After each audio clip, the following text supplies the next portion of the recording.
जो लोग बहुत ज़्यादा पैसे के पीछे भागते हैं, वो कैसे अपने आप को स्टेबिलिटी लाएँ और कैसे अपनी मेंटल हेल्थ को इम्प्रूव करें? मन में जो 1 लाख सवाल आते रहते हैं ना, तो वो अपने चित्त को शांत करके तो एक अच्छा ह्यूमन बीइंग और एक पॉजिटिव इंसान कैसे बने। हम सिर्फ वो याद कितना कर पा रहा है मेमोरी में, उस चीज पर फोकस। बस और आज देखोगे कि वो बच्चा ज्यादा कामयाब है जो कम मार्क्स लाता है। वो बच्चे जो बैक बेंचर्स थे, जो फर्स्ट सेकंड थर्ड नहीं आते थे, वो जिंदगी में ज्यादा सक्सेसफुल है। जिंदगी में किसी चीज को लेकर के हम डर रहे हैं ना, वो असलियत में आ जाए तो उतना नहीं डराता जितना यहाँ पे डराता है। आपको जिंदगी में वो कभी नहीं मिलता जो आप चाहते हो, आपको वो मिलता है जो आप होते हो। खुश पता है कौन है? जिसका फोकस इस चीज पर है कि जिंदगी में क्या है, जिसका फोकस इस चीज पर है कि जिंदगी से क्या चला गया, वो कभी खुश नहीं है। लोग, एनर्जीज, आप जैसे पॉजिटिव सोल, आप ऐसे लोग, दोस्त मिलते चले जाते हैं और वो कारवां बनता चला है। वो शेर है ना, चले थे जानिबे मंजिल मगर लोग मिलते गए और कारवां बनता है। वो कारवां कैसे बनता गया? डीप टॉक्स, जहां बातें करते हैं हम पैसे की गहराइयों की और पैसे की, क्योंकि पैसे की अहमियत को हम समझते हैं। हम जानते हैं पैसा कमाना कितना ज़रूरी है और पैसे की जो जद्दोजहद में आदमी लगा रहता है उससे कितना स्ट्रेस होता है, ये भी हम समझते हैं क्योंकि हम उस दौर से गुजरे हैं। ऐसे ही बहुत सारे लोग इसलिए परेशान हैं कि वो पैसा नहीं कमा पा रहे, स्टॉक मार्केट में लॉस हो रहा है, फिर पैसा लाते हैं फिर लॉस हो जाता है। इससे पैसे की हानि तो हो ही रही है, लेकिन एक मेंटल हेल्थ पे भी फ़र्क पड़ रहा है, एक मनी साइकोलॉजी पे भी फ़र्क पड़ रहा है। और इस हताशपन में और इस हताशा में वो लोग आगे चाह के भी अच्छा नहीं कर पा रहे क्योंकि मेंटल हेल्थ बिगड़ी हुई है। तो दोस्तों, इस मेंटल हेल्थ की जर्नी में आज हमारे बीच में हैं श्री अनुराग ऋषि जी, जो कि एक होलिस्टिक वेलनेस कोच हैं और एक बहुत सुलझे हुए इंसान हैं। इनसे बात करके, इनकी एनर्जी को देख के, इनके ऑरा में ही एक पॉजिटिविटी है। तो आज इस पॉडकास्ट को थोड़ा सा हम एक डिफरेंट डायमेंशन पे लेके जा रहे हैं, क्योंकि पैसे, अब तक हमने जो बातें की वो सब पैसा कमाने के लिए की, लेकिन बहुत से लोग पैसे ना कमाने की वजह से ज़िंदगी में निराश हैं, हताश हैं और एक मेंटल हेल्थ को खोते जा रहे हैं। तो इसीलिए आज हमारे जो गेस्ट हैं वो बहुत स्पेशल हैं, क्योंकि उनसे हमें बहुत कुछ सीखने को मिलेगा मेंटल हेल्थ के लिए, मनी हेल्थ के लिए और हमारी पैसे की जर्नी को और पॉजिटिव बनाने के लिए। आपका बहुत-बहुत स्वागत है अनुराग जी। जैसे कि दीपक ने आपको बताया, हमारा जो शो है मनी सेंट्रिक है कि हम लोगों को ये बताते हैं कि पैसा कैसे कमाया जाए।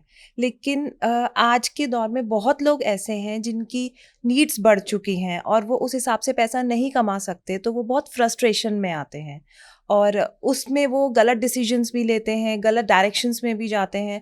तो हम चाहते हैं कि आज आप हमारी ऑडियंस को ये बताइए कि मनी साइकोलॉजी क्या है और उससे कैसे डील करा जाए। जो लोग बहुत ज़्यादा पैसे के पीछे भागते हैं, वो कैसे अपने आप को स्टेबिलिटी लाएँ और कैसे अपनी मेंटल हेल्थ को इम्प्रूव करें। तो आपका बहुत-बहुत वेलकम है जी। Thank you so much, thank you Deepak, Pooja, thanks for having me here first of all. और दूसरी बात, किसी भी सवाल पर आने से पहले, जब मेरी ये कन्वर्सेशन शुरू होनी थी, मतलब अभी थोड़ी देर पहले, जी, जी। और आपने कहा डीप टॉक्स में, तो मुझे आपके शो का नाम तो पसंद आया ही आया, लेकिन उसके साथ में जिस तरह से आप बात कर रहे थे तो मुझे ऐसा लग रहा था कि शायद पहली बार जिंदगी में डीप टॉक होगी भी। जी, तो उस वाइब्रेशन को देने के लिए थैंक यू सो मच। और हाँ, आज जिस तरह से आपने कहा कि हमारी जिंदगी में एक बहुत बड़ा मेजर रोल जो है वो प्ले करता है पैसा। डेफिनेटली। किसी ने बहुत अच्छी बात कही है कि money is not everything but you need money for everything. Yes. ऐसा सब कुछ नहीं है, लेकिन विडंबना यही है कि हर चीज के लिए हर पैसा चीज बहुत के लिए जरूरी पैसा है। चाहिए। अगर हम ये कहें कि नहीं पैसा, तो ये, क्योंकि हर एक इंसान के पैसे को लेकर के अपने अपने बिलीफ्स हैं, और मेरा ये बिलीफ है कि money is the most beautiful energy, yes. The most beautiful. अगर पैसा ना हो तो मुझे नहीं लगता कि जिंदगी में कोई भी, दुनिया में कोई भी बढ़िया काम हो सकता है। आप देखो, जितनी भी चैरिटीज हो रही हैं वो सब बिना पैसे के संभव नहीं थी। बिल्कुल। कोई अपना इलाज करवा पा रहा है बिना पैसे के संभव नहीं था। यानी दुनिया में कुछ भी बेहतरीन से बेहतरीन काम हो रहा है, उसके लिए पैसा बहुत जरूरी चीज है। लेकिन हमने पैसे को समझा सिर्फ और सिर्फ करेंसी, कि जो छपे हुए नोट हैं या जो डिजिट्स हम लोग टाइप कर लेते हैं, एक्चुअल में वो करेंसी है। पर नहीं, असल में जो मनी है वो मनी एक एनर्जी है, वो मनी एक वाइब्रेशन है। और आपने देखा होगा बहुत से लोग ऐसे हैं जो अपनी, जैसे हम पंजाबी में कई बार ये आपने सुना होगा ना, कहते हैं कि जिन्ना दे पल्ले दाने उन्ना दे कमले भी सियाने। बिल्कुल जिसके पल्ले दाने उसके कमले भी सियाने, उसके कमले भी सियाने हैं। यानी जिसके पास पैसा है, और ऐसा साथ में कहा जाता है कि पैसा ही पैसे को खींचता है जी। और मैं अक्सर लोगों को बोलता हूं कि कभी भी अगर पैसा पैसे को खींचता होता दीपक, तो आप मुझे बताओ कि दो भाई थे, जब उनके पिताजी गए, दोनों ने झगड़ा किया कि भैया इतना मुझे मिलना चाहिए, इतना मुझे मिलना चाहिए जी। हजारों करोड़ रुपए की संपत्ति मिली, और बल्कि जो छोटे वाला था वो नटोरियस था। yes. उसने कहा कि जी मुझे तो ये टेलीकॉम, मुझे तो जो हाथ रखा उसको वो दिया गया। आज आलम ये है कि जिसकी मनमर्जी का नहीं हुआ था बड़े भैया का, आज वो दुनिया के रिचेस्ट लोगों में आते हैं, और जिसकी मनमर्जी का हुआ था वो आज बैंकरप्ट है जी। अभी कुछ टाइम पहले उन्होंने बैंकरप्सी फाइल की। जी। तो अगर हम ये सोचें कि पैसा पैसे को खींचता है, तो सर 30,000 मतलब हजारों करोड़ रुपया पैसे को नहीं खींच पाया। और वहीं एक आदमी टीटी होता है, महेंद्र सिंह धोनी बन जाता है जी। वहीं एक आदमी वॉचमैन होता है, नवाजुद्दीन सिद्दीकी बन जाता है। वहीं एक शेफ होता है, अक्षय कुमार बन जाता है जी। तो कारण, रीजन ये है कि पैसा कभी भी पैसे को नहीं खींचता। पैसे की मानसिकता आपके पास कैसी है। मैं देखता हूं आजकल बहुत से लोग, जैसे आप स्टॉक मार्केट, ट्रेडिंग, ऑप्शन, ये सब बात कर रहे हैं, तो असल में पैसा खो पता कौन रहा है? जिसके पास उस पैसे को खोने का डर है। पैसा असल में अपने आप काम नहीं कर रहा, पैसा तो आपकी मेंटालिटी के हिसाब से काम कर रहा है। Very true. एक मैंने किसी ने बोला सर पैसा बड़ा खराब होता है, कले कलेश का कारण होता है। देखो, एक इंसान ने, उसको कुछ नशे की आदत थी, उसको उसके पेरेंट्स ने पैसा नहीं दिया तो उसने अपने ही पेरेंट्स को मार दिया। देखो सर पैसा क्या करवाता है। मैंने अगले ही दिन एक न्यूज़पेपर ढूंढा ऑनलाइन, उसका कटिंग प्रिंट आउट निकाला, मैं उसके पास लेके गया, मैंने कहा पढ़ इसके ऊपर क्या लिखा हुआ है। उस न्यूज में लिखा हुआ था कि एक बच्चे ने इतना पैसा कमाया, उसको अपने माँ बाप की इतनी वैल्यू थी कि उसने अपने माँ बाप को तराजू के एक साइड पर बिठाकर और दूसरे साइड पर पैसा रख के उनके भार के बराबर तोल करके लोगों में बांट दिया, जिसको श्रवण कुमार भी ऐसे ही कहते हैं। साइकोलॉजी यही है। तो कहने का मतलब क्या हुआ कि क्या पैसा कले कलेश का कारण है या पैसा बहुत अच्छे का? नहीं, it all depends upon your. आप पैसे को कैसे ले रहे हो? आपके लिए पैसा क्या है? क्या आपके लिए पैसा मेरली एक ऐसी चीज है जिससे आपको लगता है कि मैं सिर्फ मटेरियलिस्टिक पोजेशंस बाय करूंगा, या पैसा मुझे सुख दे सकता है? आपके लिए पैसे की मानसिकता क्या है? तो सबसे पहली चीज यहां पर कि अगर मेरे पास पैसे की मानसिकता डर से अटैच हो रखी है, तो मेरे पास जिंदगी में कभी पैसा नहीं आएगा। चाहे वो ट्रेडिंग कर रहा हो, चाहे वो चाहे वो कोई किसी बाजार की ट्रेडिंग हो, चाहे किसी तरह का काम हो, अगर वो डर से जुड़ा हुआ है तो वो जिंदगी में कभी पैसा नहीं कमा सकता। और अगर वो पैसा कमा भी लेगा तो वो उतने ही डर को और बढ़ा लेगा। सर कई बार लोग बोलते हैं ना, मेरा एक दोस्त था, मैंने कहा भाई अब तो बढ़िया कमा रहे हो सुना है? कहता हाँ। तो मैंने कहा सेविंग वगैरह शुरू कर दी? कहता नहीं, अभी जब ये 5 लाख कर, अभी तो 2 लाख पे पहुंचा हूं, 5 लाख कर लूंगा तो फिर करूंगा। मैंने कहा तब भी नहीं कर पाओगे। कहता ऐसे कैसे बोल रहे हो? मैंने कहा आप सिर्फ पैसा सिर्फ मैग्नीफायर है। You are just counting the numbers. पैसा मैग्नीफायर है। मैंने कहा अगर आज आप 50,000 रुपए कमाते हो और आपकी आदत है चैरिटी की, आपकी आदत है सेविंग की, आपकी आदत है इन्वेस्टमेंट की, तो जब 5 करोड़ रुपए कमाओगे तो इसी को बढ़ाने वाले हो। अगर आज 50,000 कमाते हो और आदत है ईएमआई की, बंधुआ मजदूर बनने की, यानी अभी आया नहीं है लेकिन मैं कल को देता रहूं, मतलब ईएमआई की आदत है, अगर आज जुए की, कल 5 करोड़ आएगा, बड़ा जुआ खेलोगे, बड़ी ईएमआई बांधोगे, कल को वो नहीं करोगे जो पैसा आने से होगा। क्या करोगे? जो यहां पर अभी है पैसा, तो उसको मैग्नीफाई करेगा। अगर आज आपको आदत है कि आप चैरिटी करते हो ना, तो 500 रुपए आते हैं तो भी कर सकते हो, और 50,000 आएंगे तो बढ़ा के करोगे। तो पैसा एक मानसिकता है, और आप किस मानसिकता के साथ उस पैसे को देख रहे हो, यह डिसाइड करेगा कि आप कितनी बड़े पैसे तक पहुंचोगे। और अगर आपके पास पैसे की मानसिकता में डर है, तनाव है, स्ट्रेस है, आपका काम तनावपूर्ण है, आपको आपके काम से स्ट्रेस ज्यादा मिल रहा है, हैप्पीनेस कम मिल रही है, तो यकीन मानो पैसा कमा के भी पैसा नहीं संभाल पाओगे। उसका रीजन ये नहीं है कि मैं कोई भविष्यवाणी कर रहा हूं, उसका रीजन वो है कि जो पैसा तनाव के साथ आया है वो तनाव को और बढ़ाएगा, और उस तनाव को खत्म करने में आप डॉक्टर्स के पास वो पैसा दोगे। पैसा तो आना चाहिए सर मोहब्बत से। पैसा कमाए से नहीं आना चाहिए, पैसा आना चाहिए अपने आप। मैं कहता हूं money is a by product. आप कमाओगे, पैसा नहीं आएगा। आप सिर्फ वैल्यू देने की कोशिश करो, पैसा झक मार के पीछे आएगा। क्यों? क्योंकि वो उसके पीछे आता है जो दुनिया को वैल्यू देता है। और पता है कौन सा पैसा आता है सर? वो जो हैप्पीनेस लेके आता है, वो जो पीस लेके आता है, वो जो सेटिस्फैक्शन लेके आता है। क्योंकि बिना पीस, हैप्पीनेस और सेटिस्फैक्शन के पैसा आ भी गया ना, आप उसको कभी चेरिश नहीं कर पाओगे, क्योंकि आपने अपनी मानसिकता को नहीं बदला। तो पैसा कमाते हुए डर है, मत डरो। अगर डर फिर भी होता है तो चेंज करो इस चीज को। और अगर आप कहते हो काम नहीं चेंज कर सकते तो पैसा कम कर लो। यानी डर सबसे पहले खत्म होना चाहिए, जो कि मैं अक्सर ट्रेडिंग के उसमें लोगों को देखता हूं कि लोग ट्रेडिंग इसलिए नहीं कर रहे कि उनको भरोसा है कि मुझे। डर किसको है?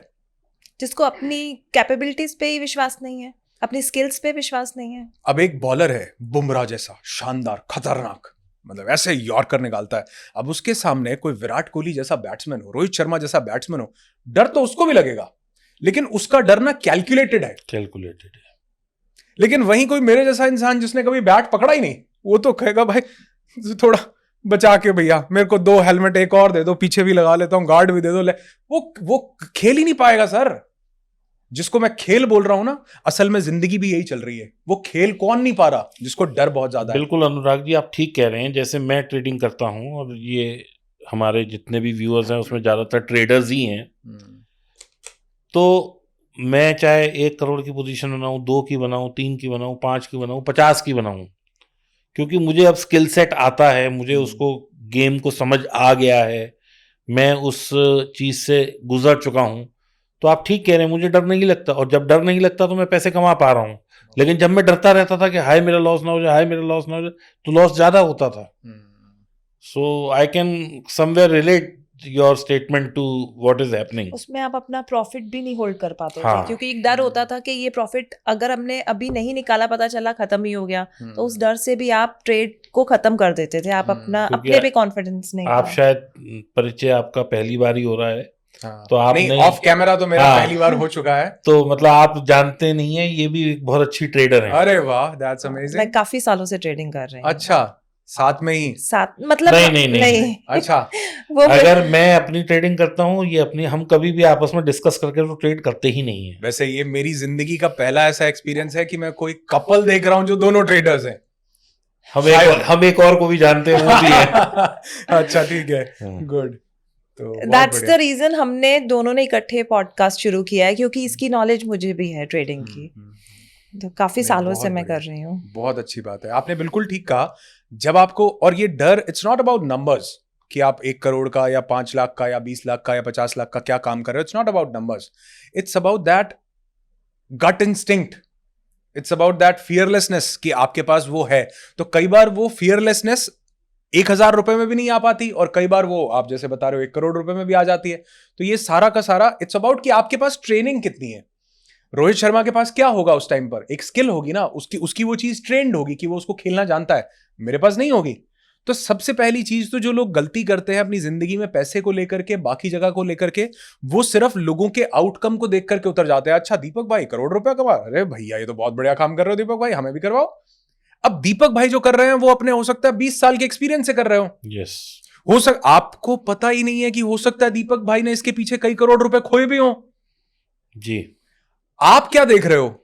अगर मैं आज शाहरुख खान को देखूं तो मुझे लगता है यार मन्नत, तो ये मैं भी एक्टिंग करूं। मुझे क्या पता वो प्लेटफॉर्म पे भी सोया है। मुझे क्या पता 6 दिन ऐसे थे कि उसने रोटी भी नहीं खाई थी। तो यानी मैं किस चीज को देख रहा हूं? मैं देख रहा हूं आउटकम को, एंड रिजल्ट को। और एंड रिजल्ट फैसिनेटिंग तो सबका होगा, क्योंकि पिक्चर अभी बाकी है मेरे दोस्त। जब तक हैप्पी एंडिंग नहीं है तब तक पिक्चर खत्म नहीं हुई, और ये सबका बाकी है। किसी का अगले जन्म में भी आ सकता है, लेकिन आएगा जरूर। और हम किसको देख रहे हैं? हैप्पी एंडिंग को। और जो स्ट्रगल थी, जो स्टोरी थी, जो चैलेंजेस थे, जो टफ टाइम था, जो कई बार इंसान के दिमाग में यह आया कि यार मैं जिंदगी खत्म कर लेता हूं, वो किसी ने नहीं देखा। क्यों नहीं देखा? क्योंकि वो फैसिनेट नहीं करता और वो कोई बताता भी नहीं है। तो इसलिए हमारा पूरा ध्यान है एंड रिजल्ट पे कि क्या बन जाऊं, लेकिन क्या प्रोसेस फॉलो करना पड़ेगा उस पे नहीं है। तो मुझे लगता है अगर कोई, चाहे ट्रेडिंग का फील्ड हो चाहे कोई फील्ड हो, अगर इंसान उस जर्नी को देखे ना और देखे कि एक्चुअल में सीखना क्या पड़ेगा, मतलब रोहित शर्मा बनना है, बुमराह को खेलना है, तो क्या क्या स्किल सेट चाहिए ये पूछो ना। ये क्यों पूछते हो कि मैं भी 100 रन बनाना चाहता हूं? अरे नहीं, 100 तो बहुत बाद में आएगा, पहले स्किल सेट, पहले माइंडसेट, पहले टेक्निक, पहले लर्निंग्स आएंगी। तो मुझे लगता है वो शायद ज्यादा जरूरी है, जो कि उस मानसिकता को फ्यूल देती है कि वो जिंदगी में इंसान अच्छा कर पाए, बढ़िया कर पाए।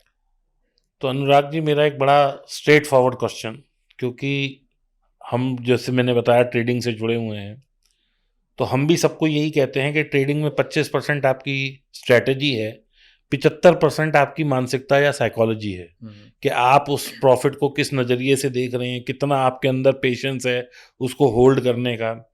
तो खैर, अब हम आपसे ये बात नहीं करेंगे कि स्टॉक मार्केट कैसे आती है, वो तो हम कर लेते हैं। हमें आप ये बताइए कि कोई अगर आदमी पैसे को लेकर डिस्टरबेंस में है, तो वो अपने चित्त को शांत करके पहले तो एक अच्छा ह्यूमन बीइंग, एक अच्छा इंसान, एक अच्छा व्यक्तित्व और एक पॉजिटिव इंसान कैसे बने, क्योंकि आप वेलनेस के ऊपर बोलते हैं और आपका नीश वेलनेस है। तो हम स्टॉक मार्केट से थोड़ी सी हट के ये बात समझना चाहते हैं, जिस विषय की वजह से आज हमने आपको यहाँ रिक्वेस्ट की आने के लिए, कि किस तरीके से आदमी अपने चित्त को शांत करना, जिसे बोलते हैं हम आम भाषा में, किस तरीके से वो पॉजिटिविटी अपने अंदर ला सके कि वो एक बेहतर ट्रेडर बन सके। बहुत अच्छा सवाल है, और मुझे लगता है कि शायद ये ट्रेडिंग की फील्ड में नहीं, ये हर एक एस्पेक्ट पे लागू होना चाहिए। सबसे पहले मैं इसको थोड़ा सा ट्वीक कर देता हूँ। ट्रेडर नहीं, वो कुछ भी दुनिया में करना चाहे, चाहे वो बिजनेस करना चाहे, ट्रेडिंग करना चाहे, कंसल्टेंसी करना चाहे, या एक घर पे अच्छा इंसान बनना चाहे, हाउस वाइफ बनना चाहे, किस तरीके से अपने मन को, पहले तो वो जो ये मतलब मन में जो 1 लाख सवाल आते रहते हैं ना, इसको ख़त्म करे। और जैसा कि मुझे पता है आप एक लॉ ऑफ अट्रैक्शन के भी कोच हैं, तो थोड़ा सा हमें वो भी गाइड करें हमारी ऑडियंस को कि कैसे हम पैसे को खींच सकें। बहुत अच्छी बात है। और मैं मतलब लॉ ऑफ अट्रैक्शन हम टर्म तो ज़रूर यूज़ करते हैं, लेकिन मैं कभी भी अपने पार्टिसिपेंट्स को ये नहीं बताता कि आपको पैसा अट्रैक्ट करना है, क्योंकि मेरा ये मानना है कि एवरीथिंग इज एनर्जी। यस। और जिसको साइंस आज प्रूव कर रही है, आइंस्टीन आज बता रहे हैं कि everything is energy, and energy can neither be created not destroyed, it can only be transformed. ये हमको हमारे एंसेस्टर्स हजारों साल पहले बता करके गए कि एवरीथिंग इज एनर्जी, यथा ब्रह्मांडे तथा पिंडे। जो एनर्जी इस ब्रह्मांड की है वही एनर्जी इस पिंड की है। तो मुझे ऐसे लगता है कि हमारी वैदिक साइंसेस जो थी वो बहुत ज्यादा एडवांस थी, ये तो मैं भी मानता हूं, जिनको हम आज की, क्योंकि आज की मॉडर्न मेडिकल साइंस को या बाकी सभी साइंसेस को ना वैलिडेशन चाहिए होता है, कि जब तक हम इसको हेंस प्रूव नहीं कर लेते तब तक हम इसको वैलिड नहीं करते हैं। लेकिन हमारे वो योगी जो अपने अंदर उतरे, वो ब्रह्मांड के साथ कनेक्ट करके ऑटोमेटिकली उस वैलिडेशन के फेज में होते थे, और उन्होंने इसको यथार्थ खुद से करके देखा होता था, उनको एक्सपेरिमेंट्स की जरूरत नहीं होती थी। तो मुझे ऐसे लगता है कि अगर कोई इंसान जिंदगी में कभी भी किसी टफ टाइम में, जो कि हर एक इंसान, और आज का टाइम ऐसा हो गया, इतना ज्यादा वॉलेटाइल है, सिर्फ मार्केट नहीं, हर एक चीज, हर एक बिजनेस, इनफैक्ट आज आपको पता नहीं लगता कि 6 महीने पहले क्या चल रहा है और 1 साल बाद क्या चलेगा। ये सिर्फ बिजनेस पैसे के टर्म्स में नहीं, हर एक टर्म में अप्लाई है सर। मैं आपको एक एग्जांपल दूं, हमारे वहां पर एक मेरे फ्रेंड हैं, उनके मामा जी का एक बहुत बड़ा शोरूम था सर, और उनका ये सपना था कि भाई कल को बच्चों की शादी वादी करेंगे तो मेरे पास ये शोरूम है, मतलब करोड़ों रुपए का एक बड़ा अच्छा हाईवे के ऊपर वो जगह लगती थी कि ये बेचेंगे और शादी भी हो जाएगी बच्चों की, और ये भी और वो भी, और कुछ पैसे बचेंगे, उससे बिजनेस शुरू कर लेंगे। अब हुआ क्या कि कुछ ही दिन के बाद वहां पर एक सड़क कट गई, फ्लाईओवर बन गया, फ्लाईओवर बन गया, और उस फ्लाईओवर के और उसके बीच में जगह इतनी बची कि वहां कार एंटर नहीं हो सकती है, 2 व्हीलर जाएगा। अब उस शोरूम की वैल्यू क्या रह गई होगी? यानी वो करोड़ों रुपए की चीज लाखों की भी नहीं रह गई, और वो इंसान स्ट्रेस में इस दुनिया से चले गए कि भैया। तो एवरीथिंग इज अनसर्टेन। सबसे पहले तो ये जो अनसर्टेनिटी है इसको एक्सेप्ट करना पड़ेगा कि एवरीथिंग इज अनसर्टेन। हम यहां पर मतलब हर चीज को परमानेंट मान करके चलते हैं। आज हमने 2 पैसे कमाए तो हमको लगता है मैं तो सारी उम्र कमाता रहूंगा। अगर आज यही तो बहुत बड़ा कारण है सर लोगों के स्ट्रेस में, डिप्रेशन में जाने का, कि उन्होंने जो पैसा कमाया उसको वो संचित नहीं कर सके, उसको वो सेव नहीं कर सके। कारण जानते हैं कि अपन कमा रहे हैं, अपन कल को भी कमाते रहेंगे।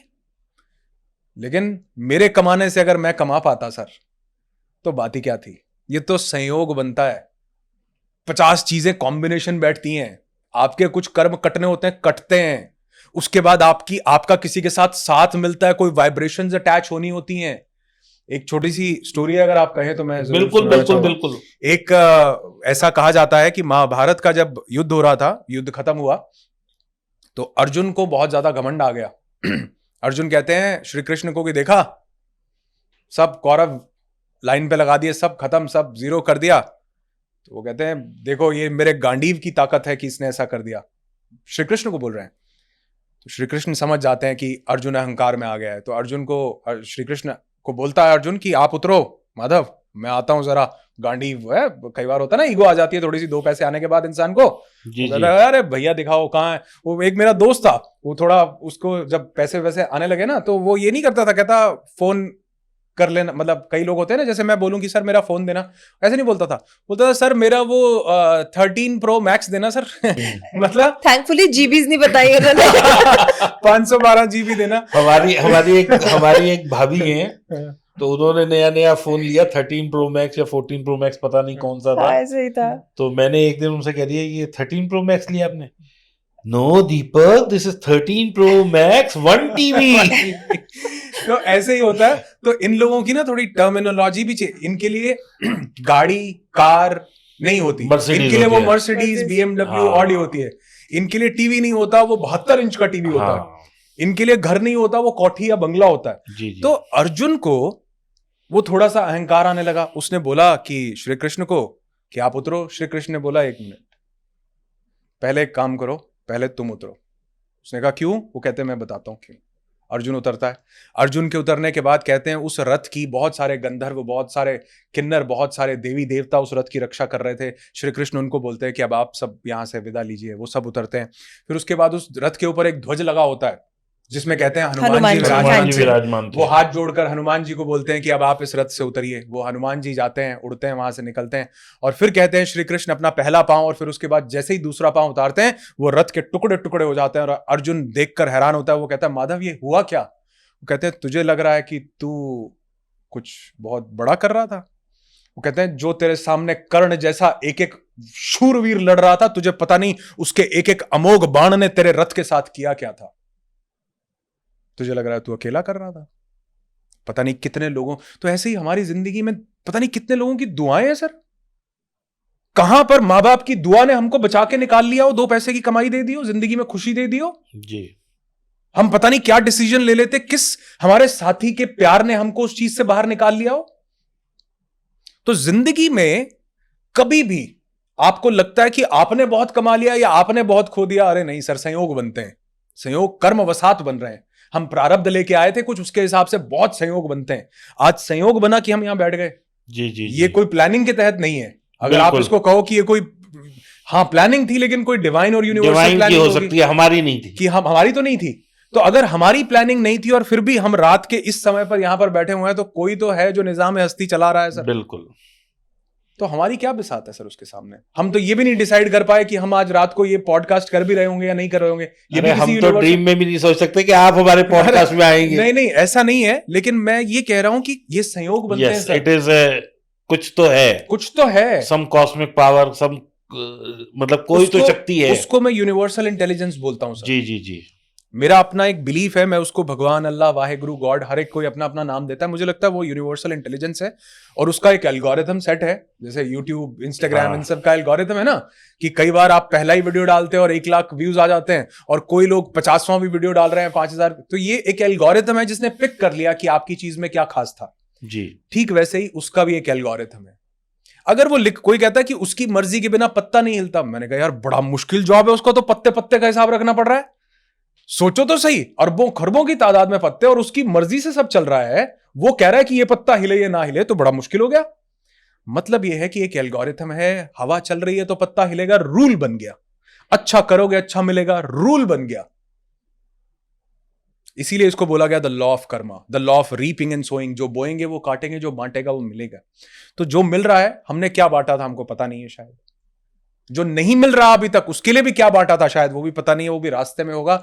जिस दिन वो संयोग बना, जिस दिन हनुमान जी आ गए, जिस दिन गंधर्व किन्नर सब इकट्ठे हो गए, जिस दिन वो कर्ण के बाण पड़े, कोई ना कोई उसको रोकने के लिए आ जाएगा। तो यकीन मानो, और अगर वो लग करके किसी का नुकसान भी हो रहा है, आपको लगता है ना कि यार चलो ये तो अच्छी बात हुई, और ये अगर जिंदगी में कोई टफ टाइम आ रहा है, तो वो भी किसी ना किसी कर्म का ही नतीजा है। और मैं अक्सर एक बात बोलता हूं, लोग बोलते हैं मेरे साथ दुर्घटना हो गई। मैं कहता हूं दुर्घटना जैसा कोई शब्द नहीं होता, सिर्फ घटना होती है। घटने के लिए आती है, घट जाने दो। माइनस होने आती है, हम उसको घटना को दुर्घटना बना के पकड़ लेते हैं और फिर वो बार बार आती है जब तक कि वो घट नहीं जाती। वो तो घटने आई थी, कम होने आई थी, हमने पकड़ लिया कि मेरे साथ गलत कैसे भैया। मैं लोगों को थोड़ा करेक्ट कर देता हूँ, जो लोग नहीं जानते, घटने का मतलब होता है माइनस होना। माइनस होना। पंजाबी का वर्ड है घटना, या घट कहते हैं, घट कर ले, घट गया, हाँ, माइनस हो गया। माइनस हो गया। तो एक्चुअल में वो माइनस होने के लिए हमारी जिंदगी से आता है। हमने उसको प्लस कब कर लिया? जब हमने उसको दुर्घटना बना के पकड़ लिया और उसके इम्प्रिंट्स को यहां पर रखने लग गए। आज जिंदगी में जो असल में हो रहा है, हम उससे परेशान नहीं है, हम जो यहां पर चल रहा है ना सर, उससे परेशान है। आप यकीन मानो, जो जिंदगी में किसी चीज को लेकर के हम डर रहे हैं ना, वो असलियत में आ जाए तो उतना नहीं डराता जितना यहां पे डराता है। यस, बिल्कुल बिल्कुल सही कह रहे हैं। ओवर थिंकिंग हमारी बहुत बड़ी दुश्मन है। ओवर थिंकिंग, मैं कहता हूं आज अगर कोई इंसान किसी सुसाइडल थॉट तक भी चला जाता है, वो भी ओवर थिंकिंग से ही जाता है। अगर वो ओवर थिंक, क्योंकि थॉट जो है ना वो कहीं से आता है, थिंकिंग में आप जाते हो, थॉट में आप नहीं जाते हो कभी भी। थॉट आपके साथ कई बार ऐसा हुआ होगा कि यार ये काम तो हमने भी करना था यार, ये किसी और ने कर लिया, होता है कि नहीं? 2-3 बार, कई बार ऐसा होता है कि यार ये आइडिया तो मेरे दिमाग में आया था, ये तो कोई और कर गया। कैसे हो जाता है ये?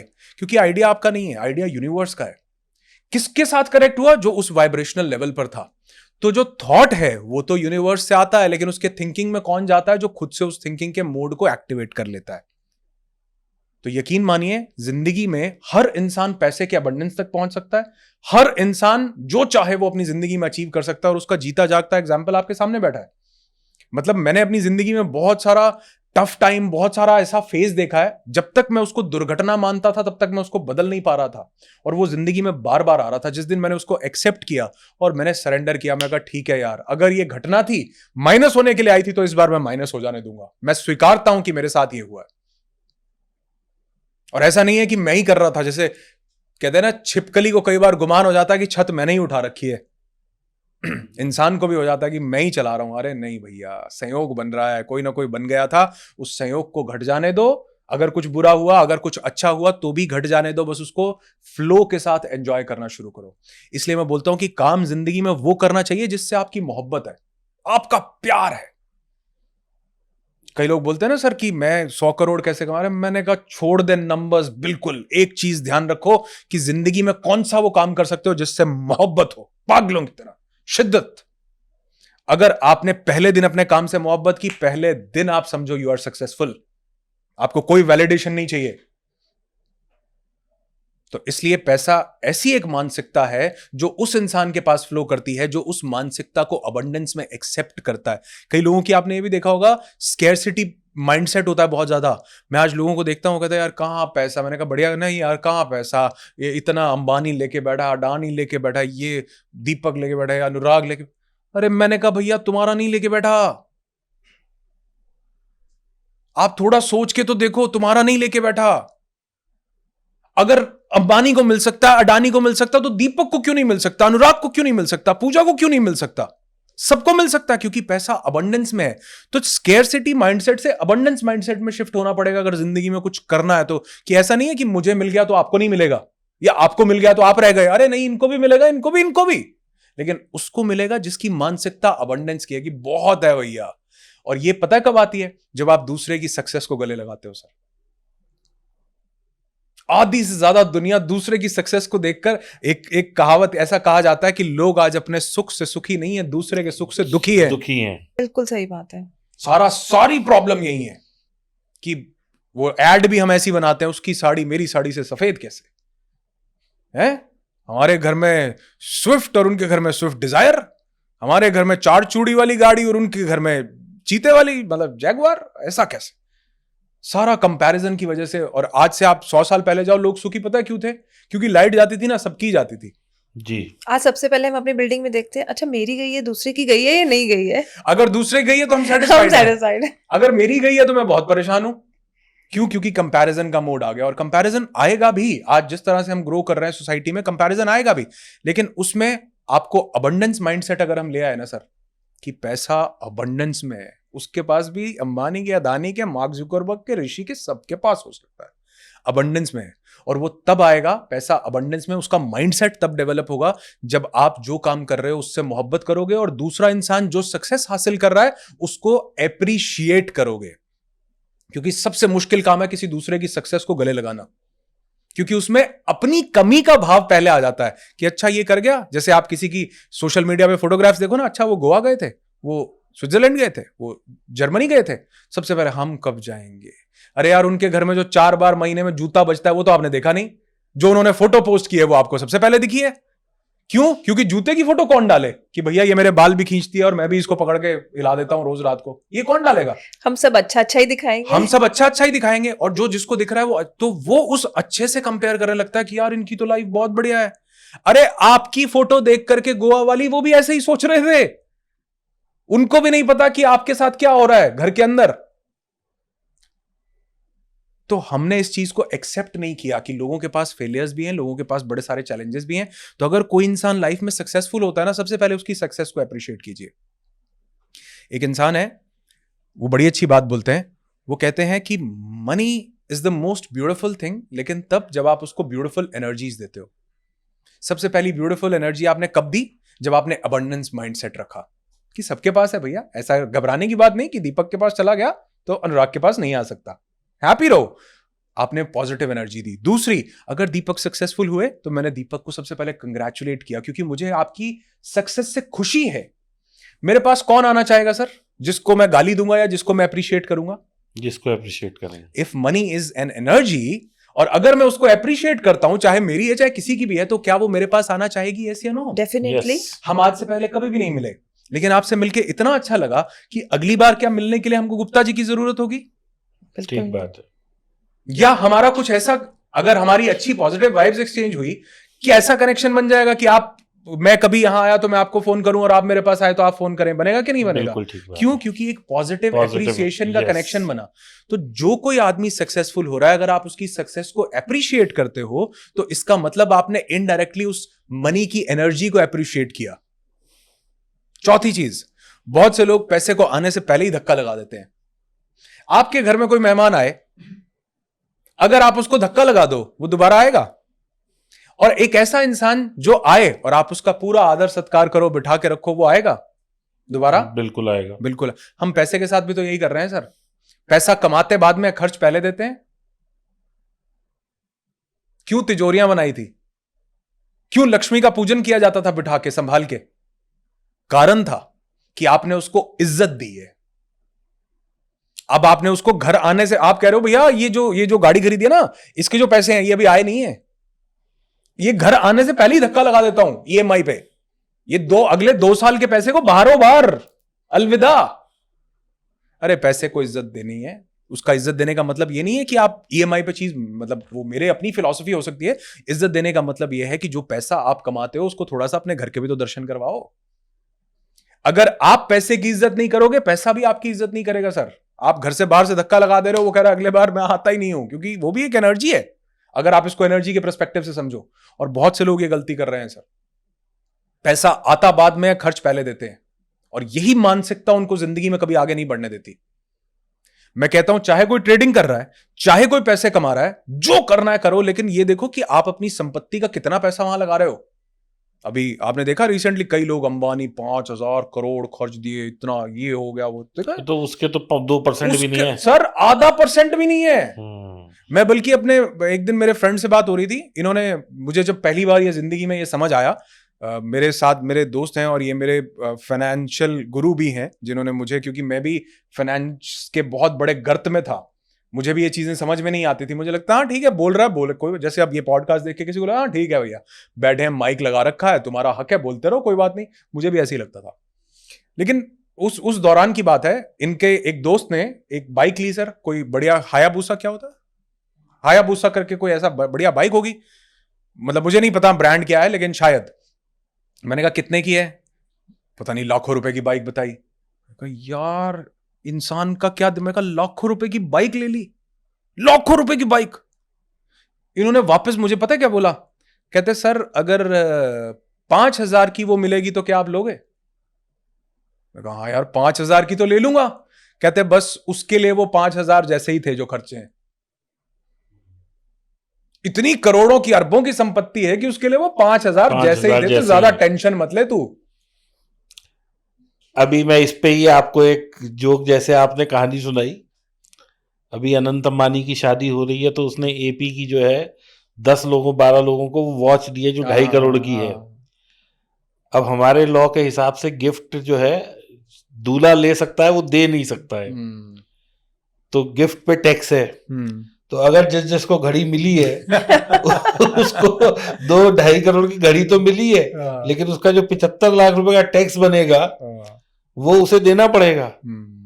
अब उसमें कोई ऐसा भी हो सकता है जिसके पास ना हो, तो ये अभी आजकल खूब रीलें वायरल हो रही है। तो जिसके पास नहीं है वो किसी को आगे पास ऑन करेगा, जिसके पास है वो 2.5 करोड़ की घड़ी चेरिश करेगा, है ना, जो 75 लाख का टैक्स दे सकता है। जी। तो कहने का मतलब ये है कि पैसा, उस पैसे के अमाउंट से पैसे को मत देखो, अपनी मानसिकता से पैसे को देखो। मेरी मानसिकता में मुझे लग रहा है वो लाखों रुपए की बाइक यार ऐसे कैसे ले ली, लेकिन वो उसके लिए हो सकता है 5,000 के बराबर हो।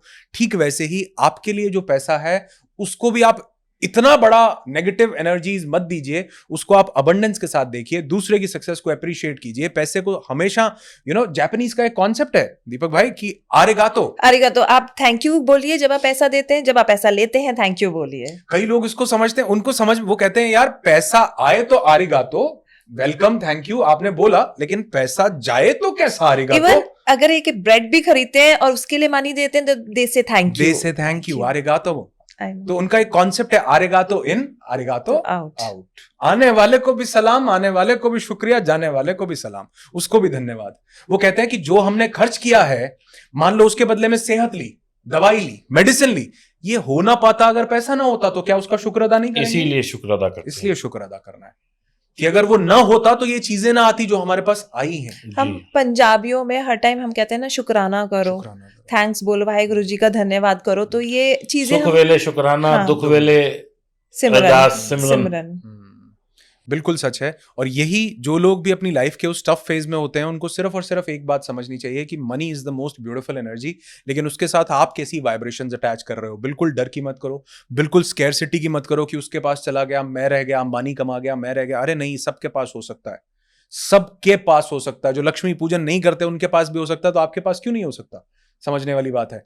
तीसरा, जो भी मनी है उस मनी को इज्जत दो थोड़ी सी, उसकी बेइज्जती मत करो, उसको आने के लिए उसको सम्मान दो, उसको थोड़ा सा बिठाओ। मैं नहीं कह रहा हूं तिजोरियां भरते जाओ, अरे नहीं, लेकिन इतना तो सम्मान दो एटलीस्ट कि उसको ये समझ में आए कि मैं किसके पास आई हूं, किससे अटैच हुई। आपने अटैच ही नहीं होने दिया और बारों बार उस एनर्जी को आपने भेज दिया। तो ऐसा बिल्कुल नहीं कीजिए, उसको पॉजिटिव वाइब्रेशंस दीजिए अच्छे। और सबसे बड़ी चीज सर, पैसा पता है किसके पास आता है और टिकता है? जो काम कर रहा है ना, उसको डर से नहीं बल्कि मोहब्बत से करता है सर, प्यार से करता है। अगर मेरा किसी काम के प्रति डर है तो मैं जिंदगी में कभी पैसा कमा भी लूंगा ना सर, मैं उसको चैरिश नहीं कर पाऊंगा कभी भी, कभी भी नहीं। जी। मैं अगर उस काम से मोहब्बत करता हूं, प्यार करता हूं, तो मैं सोच भी नहीं सकता कि कितना पैसा मेरे पास आएगा। और वो जिंदगी में पैसा खुशी लेके आएगा, हैप्पीनेस लेके आएगा, पीस लेके आएगा, अबंडेंस लेके आएगा, और जो मैं अपनी जिंदगी में चाहता हूं वो लेके आएगा, अगर मैंने प्यार करके, मोहब्बत से, हैप्पी वाइब्रेशंस के साथ खुश होकर के वो पैसा कमाया। तो मुझे लगता है पैसे की साइकोलॉजी अगर थोड़ी सी लोग समझ जाएं तो जिंदगी बहुत खुशनुमा हो सकती है, बेहतर हो सकती है, और हर कोई जो अपनी जिंदगी में चाहे वहां तक पहुंच सकता है। इसमें थोड़ा सा जो लॉ ऑफ अट्रैक्शन वाला पार्ट मैं आपसे रिक्वेस्ट की थी कि वो और बताएं। हाँ जरूर। तो थोड़ा सा भाई कैसे आकर्षित किया जाए पैसे को या एनर्जी को, या लाइफ को कैसे बेटर बनाया जाए या पॉजिटिव रखा जाए। जी बिल्कुल, मुझे ऐसा लगता है, मैं इस प्रिंसिपल पर काम करता हूं कि you never attract what you want in your life, you only attract who you are. आपको जिंदगी में वो कभी नहीं मिलता जो आप चाहते हो, आपको वो मिलता है जो आप होते हो। और लोग इसको एक्सेप्ट नहीं कर रहे हैं। लोगों को लगता है कि मैंने तो ये चाहा, मैंने तो वो चाहा। अरे चाहने से मिलता तो फिर तो ये पूरी दुनिया ही कल्प वृक्ष थी। मिल कैसे रहा है? आपके होने से। आप किस भाव में थे, किस मनोस्थिति में थे, किस दशा में थे, उससे जिंदगी में सब कुछ मिल रहा है। तो मुझे लगता है कि लॉ ऑफ अट्रैक्शन में अगर मैं ये सोचूं कि मैं पैसा कैसे अट्रैक्ट करूं, तो मैं अपने पार्टिसिपेंट्स को कहता हूं, भैया आपको करना ही नहीं है, हो जाना है। कहां से? यहां से। If money is an energy, अगर वो एनर्जी है तो वो किसके पास आएगी? मैंने तो उसके रूल्स देखे कि energy can neither be created nor destroyed. It can only be transformed from one form to another. और वो एनर्जी किसके पास आ रही है? Like attracts like. You attract the same energy जिस पे आप हो. अगर मुझे 100 FM पे रेडियो स्टेशन बजाना है तो मुझे 100 ही तो लगाना पड़ेगा, या 99 पे 100 का सॉन्ग बजेगा? फ्रीक्वेंसी मैच करनी फ्रीक्वेंसी मैच करनी होगी ना. तो मैं किस फ्रीक्वेंसी पे हूं, उसी फ्रीक्वेंसी पे जो वाइब्रेशनल चीजें हैं वही मेरे पास होकर के आएंगी. और ऐसा नहीं कि मैं अट्रैक्ट करूंगा, वो अपने आप हो सकता है वो मुझे अट्रैक्ट कर रही हो, मेरी हायर एनर्जी हो उनसे, उनको चाहिए हो कि भैया ये तो हम तो अनुराग ऋषि की जेब में जाएंगे, हम तो दीपक की जेब में जाएंगे नोट बन के. कि नहीं हो सकता? तो सवाल मेरा अब ये आ जाता है कि वो एनर्जी कैसे अपने आप अपनी फ्रीक्वेंसी को कैसे उठाएं? हाँ, ये सबसे ब्यूटीफुल क्वेश्चन है कि अपनी फ्रीक्वेंसी को रेज कैसे करें. सर, हमारी जो फ्रीक्वेंसी है ना, वो एक ह्यूमन बीइंग की फ्रीक्वेंसी है. जब तक हम उस ह्यूमन बीइंग के सिस्टम में कैद हैं, तब तक हम अपनी फ्रीक्वेंसी को रेज नहीं कर सकते. हमको अपने आप, जैसे मैंने बोला ना, यथा ब्रह्मांडे तथा पिंडे, इस यूनिवर्स की फ्रीक्वेंसी बहुत हाई है, तो मुझे यूनिवर्सल फ्रीक्वेंसीज पर आना पड़ेगा. आपका सवाल होगा कैसे आएंगे? मैं कहता हूं इतना आसान है सर. जो यूनिवर्स कर रहा है वो करना शुरू कर दो. सबसे पहली चीज, यूनिवर्स क्या कर रहा है? ये बांट रहा है सर. आपसे बिना मांगे आपको बांट रहा है. सूर्य बिना ये देखे कि आपका धर्म क्या है, आपकी जात क्या है, आपका नाम क्या है, आपको रोज सुबह बांट रहा है. Unlimited oxygen. मैं कहता हूं जब तक कोई चैलेंज नहीं आता ना, तब तक पता नहीं चलती भाई साहब, 1 लाख 1.5 लाख की तो ऑक्सीजन हम रोज खा जा रहे हैं. रोज खा जा रहे हैं. ये कोविड में लोगों को पता चला कि भैया लाख रुपए का सामान तो ये हम ऐसे ही, जिसको हम वैल्यू ही नहीं दे रहे हैं. कभी सोचा भी नहीं था जिंदगी में नहीं सोचा था कि भैया इसके भी पैसे होते हैं, ये हवा के भी पैसे देने पड़ेंगे. लेकिन कोई तो है दे रहा है सर. यूनिवर्स बांट रहा है सर, बांट रहा है. और जहां पे वो ज्यादा बांटता है ना, वहीं लोगों को कम कदर होती है. जो चीज आसानी से मिलती है उसकी लोग कदर नहीं करते. और यही देखो, आप घरों में भी यही होता है. आप बच्चों को बहुत इजीली सब कुछ अवेलेबल, वो कहेंगे हाँ तुमने किया ही क्या है हमारे लिए, है ना? होता कि नहीं होता? तुमने किया ही क्या है. क्यों? क्योंकि वो बहुत इजीली अवेलेबल था. लेकिन वहीं अगर उन्होंने आपका स्ट्रगल देखा हो, लेकिन अगर उन्होंने ये देखा हो कि ये किस तरीके से, तो वहीं आप देखो जहां पे, मतलब अफ्रीकन कई ऐसे कंट्रीज हैं सर, लोग बिना पानी के मर जाते हैं. यस. हम तो इतने ब्लेस्ड हैं कि हमें किसी चीज की कमी ही नहीं है. सर मैंने विजिट किया हुआ है सूडान, सोमालिया, ये सब. सोमालिया आप जाओ, युगांडा जाओ, आप ये तंजानिया, जांजीबार, ये सब बहुत गरीब कंट्री हैं. लोगों के पास पहनने को कपड़ा नहीं, खाने को खाना नहीं है सर. सब माल न्यूट्रिशन के शिकार हैं सब. इनफैक्ट एक भी बंदा ऐसा नहीं है जो हेल्दी नहीं, नॉर्मल भी नहीं है. खाना है ही नहीं, कुपोषण है. क्या हमको ये मिल रहा है? ये बड़ी बात नहीं है. तो इसलिए बांटना शुरू कीजिए सर. आप अपनी वाइब्रेशंस रेज करना चाहते हैं ना, यूनिवर्स की वाइब्रेशंस बहुत हाई हैं, आपकी भी हो जाएंगी अगर आप बांटते हैं. और कैसे बांटते हैं सर? निस्वार्थ भाव से. यूनिवर्स को कोई एक्सपेक्टेशन नहीं है आपसे. आप इसके गर्भ में प्लास्टिक ठूसे जा रहे हैं, फिर भी ये कह रहा है भैया जब तक बन पड़ रहा है तब तक ले लो. आप ऑर्बिट तक में हम कचरा घुसाए जा रहे हैं, फिर भी कह रहा है भैया जब तक कोई एस्ट्रॉयड बचा सकता हूं तुम्हारे से बचाऊंगा, 20-50 हजार किलोमीटर दूर से ही निकाल दूंगा. सर पूरी व्यवस्था सेट हुई है सर. आप जानते हैं ये जो सूर्य है, अगर सिर्फ ये 9 डिग्री पास होता, 1.5 साल के अंदर हम झुलस जाते. अगर ये 9 डिग्री दूर होता सर, 1.5-2 साल के अंदर हम फ्रीज हो जाते. सोचो कितनी सटीक व्यवस्था है, एक्यूरेसी है. इसीलिए मैं बोलता हूं यूनिवर्सल इंटेलिजेंस, कितनी एक्यूरेसी है. तो यूनिवर्स के लेवल पर आइए. यूनिवर्स के लेवल पर आने के लिए सबसे पहले बांटिए जितना हो सकता है. और कैसे? निस्वार्थ भाव से सर. मुझे आपसे क्या मिलेगा ये तो बाद की बात है सर. मैंने सिर्फ पहले अपना कर्म ये करना है कि मैं आपके साथ कुछ अच्छा शेयर कर सकूं, और उसका मुझे रिटर्न नहीं चाहिए. क्योंकि अगर मैंने आपसे रिटर्न ले लिया तो मैं यूनिवर्स से कैसे मिलेगा? मैंने तो बड़ी छोटी सोच रखी ना. जी. इसीलिए मैं कई बार बोलता हूं, हमारे पार्टिसिपेंट्स भी कई बार हमें आके बात बोलते हैं, और मैंने पहली बार ये बात सीखी थी. एक इंसान सर केले बेच रहा था. किसी ने उससे पूछा कि भैया एक केले दे दो, कितने के हैं?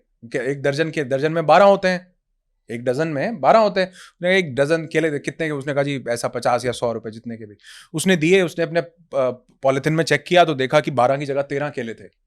उसने कहा भाई साहब मैंने आपको दर्जन बोला था, आपने गलती से 13 दे दिए हैं. तो जानते हैं वो शॉपकीपर क्या बोलता है? वो कहता है हमारा दर्जन 13 का है. क्या बात है. हम फालतू देते हैं. वो दिन था और आज का दिन है. उस बायर ने उस दुकान के अलावा सामान नहीं खरीदा सर कहीं से. क्यों?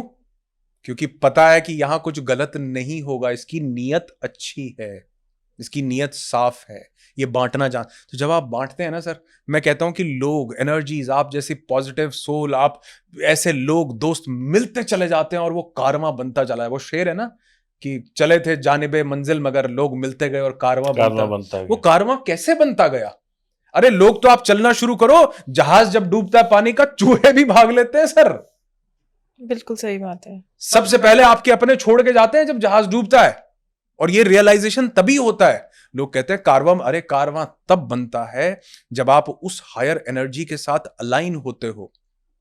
और यही लोग जो चूहे छोड़ के भागते हैं ना सर, यही बाद में आते हैं कि सर, अरे सर जानते हैं, मतलब आप यकीन नहीं मानोगे, वो एडमंड हिलरी जो माउंट एवरेस्ट पे चढ़ना चाह रहा था, लोग बोल रहे थे अरे मर जाएगा, ऊपर ऑक्सीजन नहीं होती। पहला इंसान जो माउंट एवरेस्ट पे चढ़ा तेंजिंग शेरपा के साथ जी। लोग कह रहे हैं अरे भैया क्या कर रहा है तू, पागल हो गया क्या? वो कह रहा है नहीं, मैं माउंट एवरेस्ट फतेह करके दिखाऊंगा। वो सर माउंट एवरेस्ट पे चढ़ा, सन की वो 29,800 फुट है माउंट एवरेस्ट की ऊंचाई। वो 10,000 फीट चढ़ के वापस आ गया। लोगों ने कहा देखा, अरे कितना समझाया था इसको, कुछ नहीं होता है। कहता नहीं फिर ट्राई करूं। उसने फिर ट्राई किया, वो 10 की जगह 15 चढ़ गया, ऊपर एवेलॉन्च कुछ आ गया, वो बेचारा फिर वापस आ गया। तो कह रहा है कितनी बार देखा, बताया था ना तेरे को इससे होगा नहीं। वो उसने कहा कोई बात नहीं, मैं उसने फिर ट्राई किया। वो अगली बार 25,000 फुट, वहां ऑक्सीजन की कमी हो गई, वो वापस आ गया थर्ड अटेम्प्ट में। लोग कह रहे हैं अरे मर जा, देखा हमने तो पहले ही कहा था कि कुछ नहीं होगा, थर्ड अटेम्प्ट वापस आ गया ना, मर जाएगा, सानू पता सी तेरे को लोग कुछ नहीं होना सी। वो कहता है जी मैं फिर ट्राई। उसने फिर चौथा अटेम्प्ट किया और उसने 29,800 फीट के ऊपर जब अपना झंडा गाड़ा, न्यूजीलैंड का था शायद, वो वापस नीचे आया। तो लोगों की तो आदत बदलती नहीं, वो तो देखा ही करेंगे। वो कहते देखा हमने कहा था ना। अब वो सब उसके फेवर में हो गए, अब वो सब फेवर में हो गए हैं। तो वो चूहे जो छोड़ करके भागते हैं जहाज को, जब जहाज रिकवर करने लगता है तो सबसे पहले, लोगों से पहले वो चूहे ही आते हैं कि यार अरे ये तो हमारी मासी की बुआ के चाचा के भाई का लड़का है। समझ रहे हो? इसीलिए कहते हैं डूबते सूरज को कोई नहीं पूछता और उगते सूरज को हर कोई सलाम करता है। असल में वो इंसान को नहीं, वो उसके उस समय को, जिस समय में वो चढ़ रहा है और जिस समय में वो गिर रहा है, उस समय की कदर, उस समय के हिसाब से इंसान को तोलना चाहते हैं। क्या जब मेरा बुरा समय चल रहा था, क्या मैं बदल गया या मेरे भाव बदल गए? मेरा क्या बदला? लोगों की मेरे प्रति सोच बदल गई, क्योंकि उनको लगा कि अब ये चढ़ता नहीं, अब ये डूबता सितारा है। और वहीं जब मैं ग्रो करने लगा तो जो नहीं भी जानते थे वो, अरे यार ये तो हमारे मोहल्ले का लड़का है जी, ये तो हम बचपन रहे, इधर आओ बेटा, कैसे होगा। सब लोग बदल जाते हैं। एंड मैं तो ये फील किया है सर, मेरे साथ तो आप बीती है पिछले 10 महीनों में ये बात, साल भर में, कि जो रिश्तेदार मेरे को पूछ नहीं रहे थे, आज वो मुझसे कह रहे मेरा पैसा मैनेज कर दे, मेरा पैसा संभाल ले। मुझे जो 10,000 रुपए नहीं दे रहा था, आज वो कह रहा है 5 करोड़ ले ले। तो I have seen people changing. So true, it happens. और ये तब होता है जब आप वो जो घटा चुके हो, वो एक्चुअल में घटा चुके हो, वो निकल गया। अगर आप जब तक उसको दुर्घटना समझ के पकड़ रखोगे, तब तक ये सिचुएशंस बनी रहती हैं। तो मुझे लगता है यूनिवर्सल फ्रीक्वेंसीज पर जाने के लिए सबसे पहली चीज है द लॉ ऑफ शेयरिंग। जितना हो सकता है दुनिया के साथ बांटो। और ऐसा कहा जाता है दीपक, आई एम रियली सॉरी, मेरी आदत है, मैं समझता हूं कि सब एक सेम टाइमलाइन पर है। मुझे नहीं लगता कि कोई बड़ा है कोई छोटा है, तो मैं सबको अपने जैसा आई रियली अप्रिशिएट। बहुत अच्छा लग रहा है। नहीं, मैं आई रियली, भाई आप मुझे मेरे नाम से बुला रहे हो, ये अलंकार तो दुनिया ने लगा दी है। मुझे कोई मेरे नाम से बुलाता है तो आई फील मोर हैप्पी। तो हमारे इवेंट्स में कभी कोई पार्टिसिपेंट भी होते हैं ना, कोई अभी एक लेडी थी, उनका एज 80 प्लस है, तो मैं उनको उनके नाम से बुलाता हूं। मैंने कहा हम सब सेम टाइम लाइन पर हैं, थोड़ा सा सिर्फ समय का फर्क है। ये 13.8 बिलियन ईयर्स में अगर देखो तो ये कितना, जैसे अंबानी के लिए वो कितना डिफरेंस होगा। जी। ऐसे ही मैंने कहा कोई ज्यादा आपको लग रहा है कि हम यहाँ 50, 60, 100 साल के लिए आए हैं, लेकिन ऊपर की टाइमलाइन से देखो तो हम बराबर ही हैं सब। तो इसलिए मुझे लगता है आई एम रियली मैं आपको बताना चाहूंगा, इसलिए कि आई एम सॉरी अगर आपको नहीं I am feeling more happy. अपने आप निकल आता है, मैं कुछ नहीं Anurag ji, I am feeling more happy. तो सबसे पहले तो हम यूनिवर्स के साथ बांटें, जो यूनिवर्स बांट रहा है हम भी उस कोशिश में लगे कि हम बांट सकते हैं। और दूसरा मुझे लगता है कि यूनिवर्स आप देखोगे पल पल शुक्रिया अदा कर रहा है, और इस शुक्र अदा करने के भाव में यूनिवर्सल पल पल खुश है। खुश पता है कौन है? जिसके पास शुक्र अदा करने का भाव है, जिसका फोकस इस चीज पर है कि जिंदगी में क्या है, और जिसका फोकस इस चीज पर है कि जिंदगी से क्या चला गया, वो कभी खुश नहीं है। जिसका फोकस इस पे है कि जिंदगी में क्या है, वो खुश है। और आप देखो, यूनिवर्स पल पल खुश है। मैं इस लाइट को देखता हूं, मुझे लगता है वाह, यूनिवर्स इज स्माइलिंग, ब्यूटीफुल। मैं किसी फूल को खिलता हुआ देखता हूं, मुझे लगता है वाह, क्या यूनिवर्स की क्रिएशन है ना। उसके प्रति कंपैशन और करुणा का भाव आता है, खुशी महसूस होती है। हवा चलती है, पेड़ लहलाते हैं, ऐसे लगता है वाह, दे आर डांसिंग, क्या मस्त, क्या फ्रेशनेस है, क्या मतलब खुश है पूरा वातावरण। तो मुझे लगता है कि ये वातावरण खुश है। मुझे भी इस खुशी के भाव में अगर जाना है तो सिर्फ एक चीज से आएगा, वो है ग्रैटिट्यूड। सर, शुक्र अदा कीजिए। अगर आप मुझसे कभी मिलें और आप मुझे कहें कि हमारी कन्वर्सेशन है like we are talking from last 1 hour और समथिंग, और अगर आप मुझे बोलें कि you have only 1 minute to speak to us and convey something that would dramatically alter anyone's life, तो मैं आपको बोलूंगा कि ग्रैटिट्यूड कीजिए। सर, मैं अपनी जिंदगी के टफ फेज में था,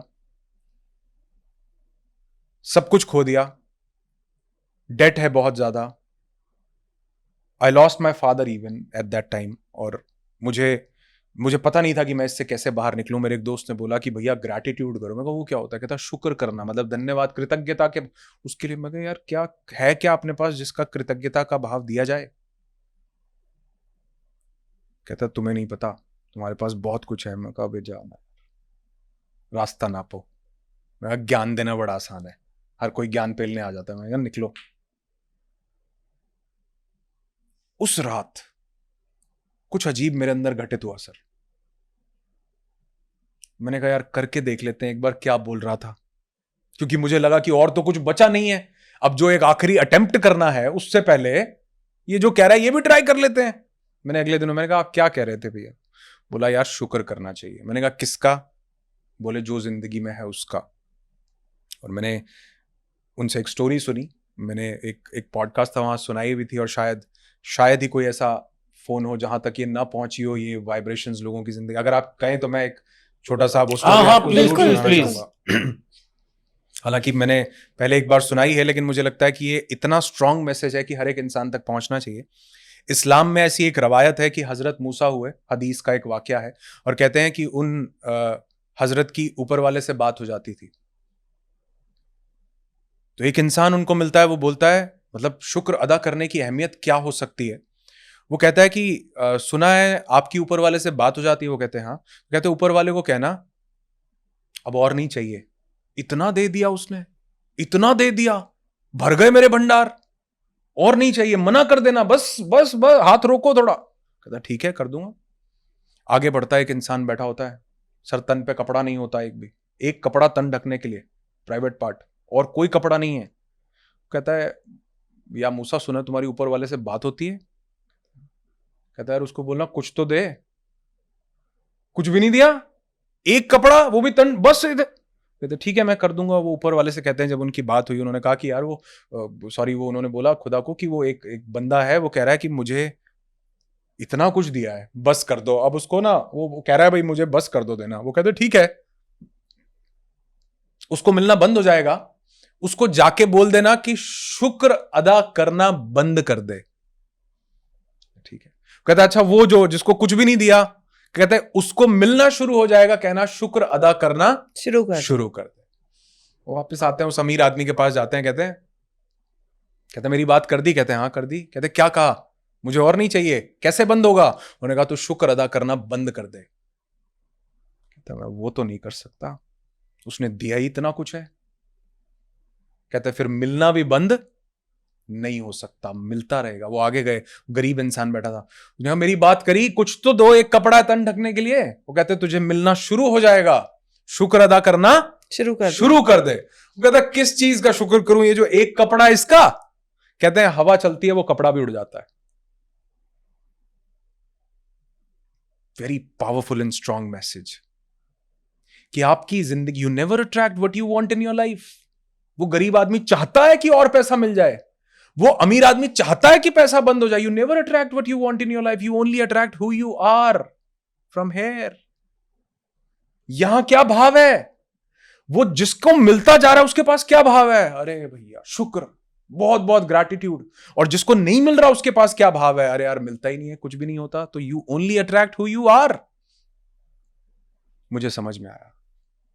मैंने कहा यार भैया किस चीज का शुक्र? बोले काउंट कर। बोले अच्छा एक बात बता, सुबह तू उठ गया? मैं कहा हाँ उठ गए हैं। कहते तुझे पता है लाखों लोग सोते सोते हैप्पी बर्थडे हो जाता है, क्या इस बात का शुक्र नहीं है कि एक और दिन मिला अपनी जिंदगी को प्रूव करने के लिए? बात तो सही है। कहते तुझे पता है ये जो किडनी है कितना पावरफुल रोल प्ले कर रही है? उससे जाके पूछो जिसको सूसू नहीं आया। बात तो सही है। कहते दांत दर्द होता है ना तभी अहमियत पता चलती है कि दांत भी है, उससे पहले तो काउंट ही नहीं होता कि दांत के भी मालिक हैं हम। कहते 28-30 जितने बचे इनका शुक्र नहीं कर सकते? मैंने कर सकते हैं। कहते हैं सांस जो बिल्कुल प्योर ले रहा है, बिल्कुल शानदार, AQI देखो कितना है तुम्हारे यहाँ का? मैंने कहा यार बड़ा शानदार है, 70 के आसपास। कहता पूछो कभी दिल्ली वालों से जाके, गैस चैम्बर। शुक्र नहीं कर सकते। और दिल्ली वाले भी चाहे तो इस चीज का शुक्र कर सकते हैं कि सांस लेने को तो है, लेने को तो है। लोग तो इसके लिए भी तरस रहे हैं। तो कहने का मतलब है कि अगर आप लिखना शुरू करोगे ना तो अनलिमिटेड चीजें मिलती जाएंगी। और मुझे लगता है जो इंसान ये शुक्र करने की आदत अपनी जिंदगी में लाता है वो इस प्रिंसिपल पे काम करता है, लॉ ऑफ अट्रैक्शन के, कि you never attract what you want in your life, you only attract who you are. और शुक्र अदा करने से आप वो बन जाते हो जो आप पाना चाहते हो। क्योंकि आप किस चीज का शुक्र कर रहे हो? जो आपके पास है, तो क्या बढ़ेगा? और बढ़ेगा जो आपके पास है। अगर आप उस चीज की कंप्लेंट कर रहे हो जो चला गया, तो क्या जाएगा? और चला जाएगा जितना गया है।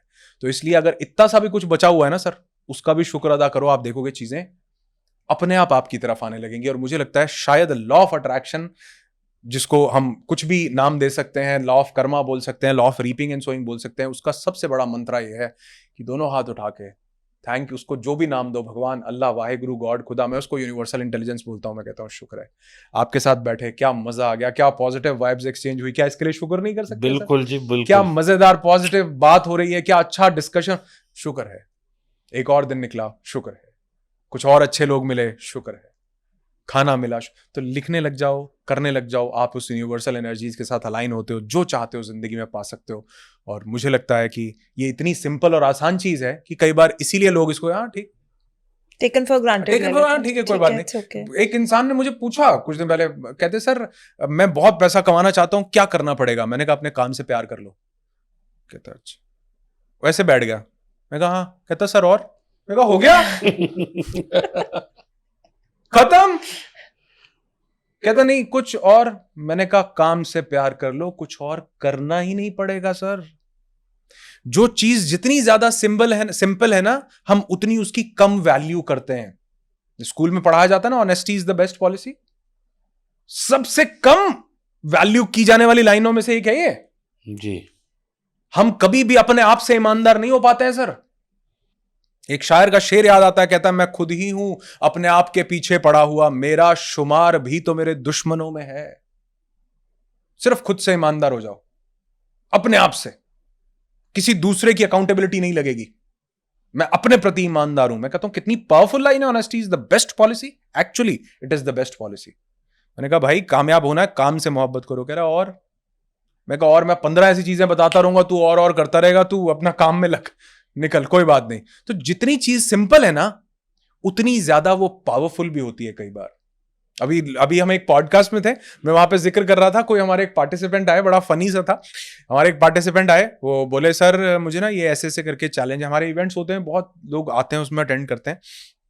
बोले सर ऐसे करके चैलेंज है, आप ब्रीदिंग के बारे में बहुत बात करते हो, आप मुझे बताइए। मैंने कहा हाँ आपको एक ब्रीदिंग करनी चाहिए। बोले कौन सी ब्रीदिंग करूं सर इसके लिए? मैंने कहा आपको इसके लिए ना कार्डियक कोहेरेंस ब्रीदिंग और अल्टरनेट नेजल ब्रीदिंग करनी पड़ेगी। अच्छा सर बहुत बढ़िया सर, कैसे करते हैं, कैसे, मतलब क्या सिंपल सा थोड़ा वो बता दो कैसे करना है। मैंने कहा इसका सिंपल नाम बता दूं क्या होता है? बोले हाँ। मैंने कहा अनुलोम विलोम। कहता अच्छा अनुलोम सर और कुछ बताइए। मैं कहा क्यों, जब कार्डियक कोहेरेंस ब्रीदिंग बोल रहा था तब तो बड़ा मजा आ रहा था, फैंसी इंग्लिश नाम लग रहा था। ऑल्टरनेट नेजल ब्रीदिंग बोल रहा था, बड़ा मजा आ रहा था, लेकिन बताया अनुलोम। अच्छा वो अपने दीपक। मैं कहा वो अपने दीपक नहीं रहे, अब वो पता नहीं किन किन के दीपक हो गए। आप अभी उनको अपना पकड़ के बैठे हो। अपने दीप आ रहे नहीं, अपने नहीं है अब वो दुनिया के हैं।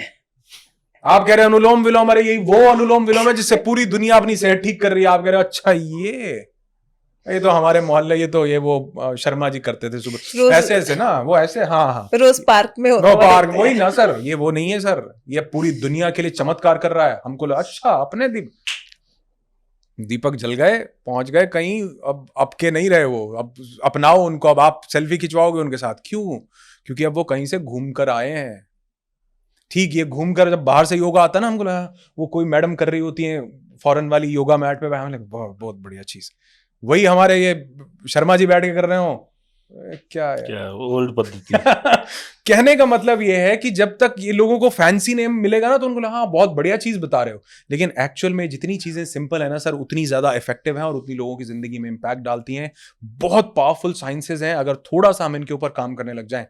और मुझे लगता है ये इस तरह की सैकड़ों हजारों चीजें हैं, उनमें से कोई एक चीज भी इंसान फॉलो करे तो वो अपनी वाइब्रेशंस को बदल सकता है, अपनी फ्रीक्वेंसी को बदल सकता है और उस मुकाम पे पहुंच सकता है जहां उसको अट्रैक्ट नहीं करना पड़ेगा, बल्कि लोग, चीजें, परिस्थितियां, सिचुएशन, इंसिडेंसेस खुद उसके पास चल के आएंगे और उसकी जिंदगी को बाहर ब्यूटीफुल बना देंगे और हर अच्छी चीज से भर देंगे।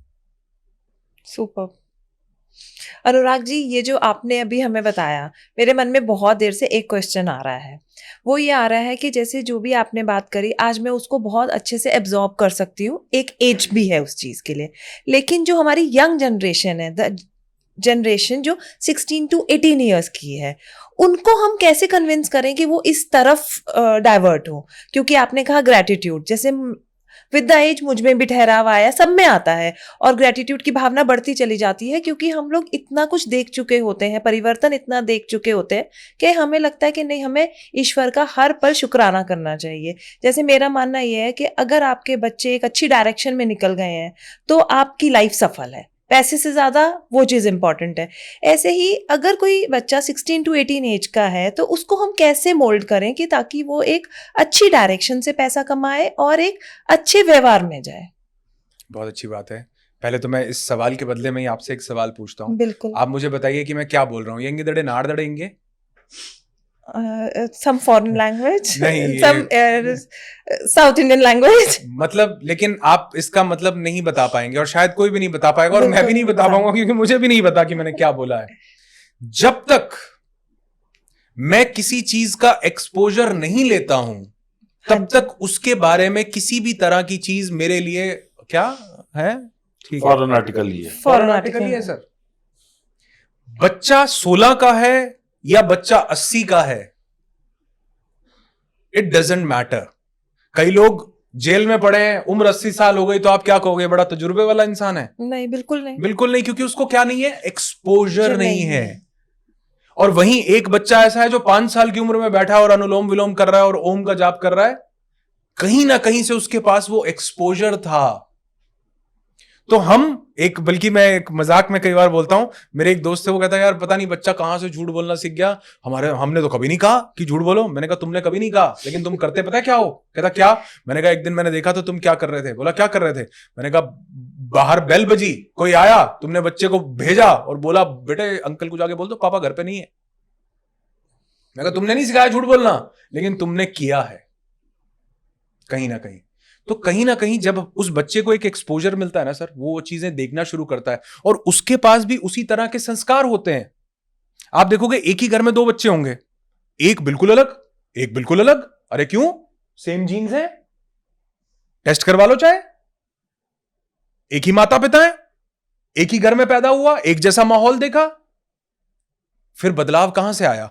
हो सकता है वो अपने प्रारब्ध से, अपने कुछ कर्मों से, अपने कुछ कर्म फल से कुछ ऐसे संस्कार लेके आ रहा हो जिसकी वजह से उसका अपना सिस्टम अलग हो। तो पहला तो कि क्या एक्सपोजर है, क्या एनवायरनमेंट है, वो बच्चे के माइंड पर बहुत गहरा इंपैक्ट डालता है। अगर एक बच्चा अपने घर में देख रहा है कि उसके घर में रोज शराब पी जाती है, तो बच्चा उसी एटमॉस्फेयर को गेन करेगा, काफी हद तक चांसेस हैं। और एक बच्चा देख रहा है कि रोज पूजा पाठ होता है रोज, तो वो उसी तरह के, पहला। दूसरा, वो तब गेन करेगा जब वो उसी तरह का संचित कर्म, उसी तरह के संस्कार भी लेकर के आ रहा होगा साथ में।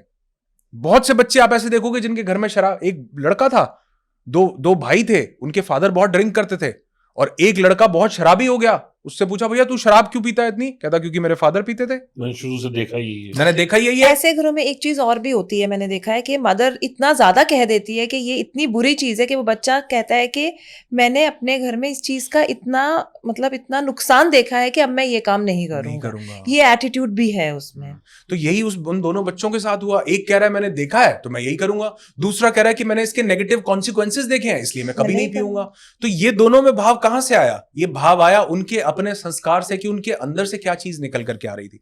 तो मुझे लगता है कि बच्चा जो इन सब चीजों के प्रति जो थोड़ा सा भी अगर उसको अवेयरनेस है, उसको एक्सपोजर दिया जाए, तो वो मुझे लगता है कि इस फील्ड में आगे बढ़ सकता है। अगर किसी लैंग्वेज को हमने सीखना है, जब तक हम उसका बच्चे को एक्सपोजर नहीं देंगे वो कैसे सीखेगा? हम उसकी लिटरेचर उसको नहीं लाके देंगे, उसकी बुक्स नहीं लाके देंगे, वो कैसे सीखेगा? वैसे अनुराग जी, जैसे हम जब स्कूल में पढ़ते थे तो हमारे स्कूल्स में एक मॉरल साइंस का पीरियड होता था और फ्रीक्वेंटली टीचर्स आते थे, हमें एक्सप्लेन करते थे। आई थिंक ये कल्चर और बढ़ना चाहिए स्कूल्स में, बजाय हर टाइम एकेडमिक्स के ये सब चीजें भी इनकलकेट करनी चाहिए। सो ट्रू, ब्यूटिफुली सेड, जरूर होनी चाहिए।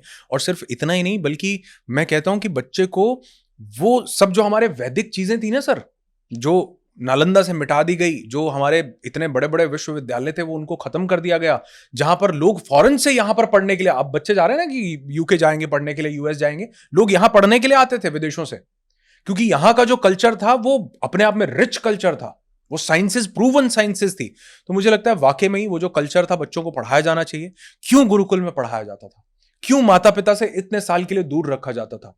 क्यों उस बच्चे को जो है टफ टाइम दिया जाता था कि अगर वो दशरथ पुत्र भी है फिर भी वो जाकर के जंगल में भटकेगा और ये सब चीजें सीखेगा? क्यों उसको टफ टाइम? क्यों आज हमको जो टफ टाइम मिला था हमने तो अपने बच्चे को देना छोड़ दिया। हम तो इनफैक्ट उसके टीचर को भी बुलाते हैं, अरे गुस्सा किया आपके बच्चे को आज स्कूल में सर, टीचर गुस्सा तो करके दिखाए। मैं कहता हूं आप पूरी फौज लेके पहुंच जाओगे, हिम्मत कैसे हुई? और हमारे टाइम में तो मम्मी पापा मास्टर जी को बोल गया इसके कान खींच के रखना, और हमारी तरफ से भी लगाना। उस बच्चे में ना सर एक एजिलिटी होती थी। कितने लोग होते थे जो उस टाइम डिप्रेशन में जाते थे? उसने सारा फेज देख लिया है। अब जो बच्चा है उसने ये फेज तो देखा ही नहीं कि भैया, उसने तो मना ऊपर ऊपर रहने दे बस, वो तो कह रहा है मुझे तो बस ये यही पता है। उसको आप जरा सा एसी भी बंद होता है उसको लगता है कि जीवन में से तो पता नहीं क्या चल गया। और हमारे पास तो कई बार लाइट नहीं होती थी, पंखा भी चल सके, एसी तो बड़ी बात है, एसी तो बड़ी दूर की बात है। तो वो टफ टाइम हमने छीन लिया जी। तो मुझे लगता है वो जो सिस्टम था गुरुकुल का, वो जो सारा उस टाइम की प्रक्रिया थी, अब धीरे धीरे लोग इस चीज के ऊपर लौट रहे हैं। आपको पता है सर जी, अभी स्वीडन में गुरुकुल शुरू हुआ पीछे कुछ टाइम पहले, स्वीडन में। वो कह रहे हैं इंडियन कल्चर बहुत पावरफुल था, बच्चों को टफ बनाते थे, जाइल बनाते थे बच्चों को। बल्कि मैंने तो अभी कहीं पढ़ा था कि किसी बाहर की कंट्री में ये गायत्री मंत्र का उच्चारण शुरू हो गया है। वो सुबह बच्चों को गायत्री मंत्र कराते हैं, क्योंकि जो इससे फ्रीक्वेंसी से जो वाइब्रेशंस आती हैं वो मतलब दे आर, मतलब उन्होंने कुछ वाइब्रेशन नापी हैं या जो भी उनका फ्रीक्वेंसी मीटर करा है जो भी है, उससे उन्होंने देखा कि जब हम ये बजाते हैं, जो बच्चे इसको रिसाइट करते हैं, तो इससे कई मेंटल सिकनेस ठीक हो रही हैं, प्लस इससे जो है बहुत सारी प्रॉब्लम्स वो हो रही हैं, और बच्चे ज्यादा ब्राइट और मतलब बच्चे ज्यादा अच्छे वो हो रहे हैं। बिल्कुल ठीक। और आप देखो जब हम छोटे थे सर, हमारे स्कूल्स में प्रेयर्स ही यही होती थी, सब रिलीजियस प्रेयर्स होती थी। अब तो वो स्कूल के अपने एंथम्स हैं, वो भी इंग्लिश में, और वो भी गर्मी ज्यादा हो तो खड़े नहीं होने देते, असेंबली नहीं होती है। असेंबली तो अब आजकल है ही नहीं। जब हमारे को ध्यान है, मेरे स्कूल में असेंबली होती थी, फिर मार्च पास होती थी। हाँ, बकायदा वो ड्रमर खड़े रहते थे आधा घंटा, रोज न्यूज रीड करी जाती थी, एक सिस्टम होता था प्रॉपर। वो गुड नोट लोग बताते थे रोज, एक थॉट ऑफ द डे होता था।